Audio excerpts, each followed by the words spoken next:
我跟你说啊，那1000块钱我转过来了。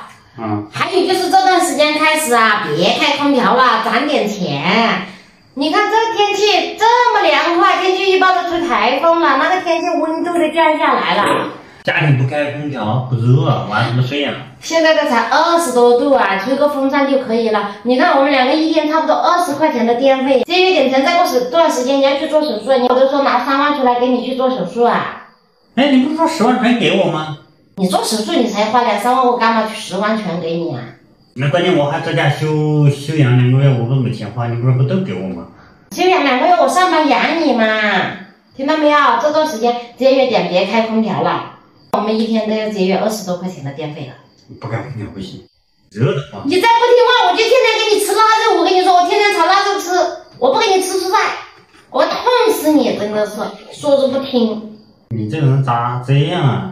这么凶啊，这么厉害啊？那不是啊，我就说你外面可能都那么凉快，你看吹凉风，吹着特别舒服，就是要开那个屁空调。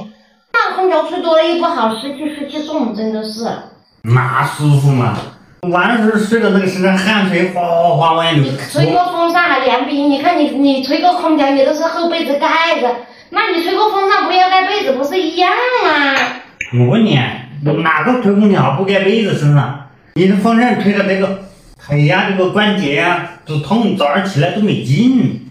吹风扇吹的。哎，我看你就是经济条件好了，现在。晚上睡觉吹一下空调有什么嘛？你平时节约一点不就可以了吗？我还不够节约呀！你看你过段时间你要花几万块耶。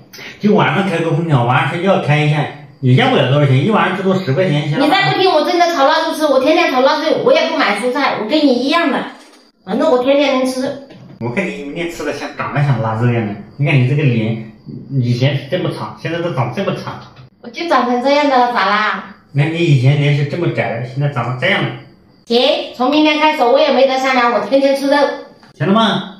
行，再过2个月你去做手术，你看我怎么照顾你的？我天天给你炒豆子抬到医院里面去。炒什么？我天天给你炒豆子。炒豆子？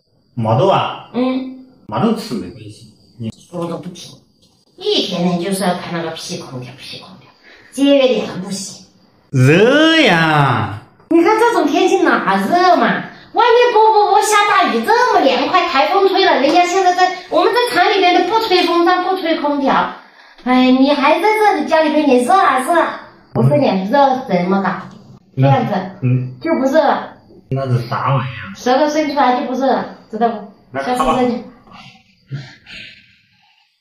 这样子就不热了，知道不？就你这样子。你平时你自己省一点就行了。我现在我是不花钱了，我挣到过年我要把我挣2个月，我要把我回去花的那个钱挣回来的嘞。你不用啊，看着我，我最多2个月我要把那个钱挣回来的。我回去看我女儿花的那个钱，1万5。这挣回来。我2个月我就把挣回来。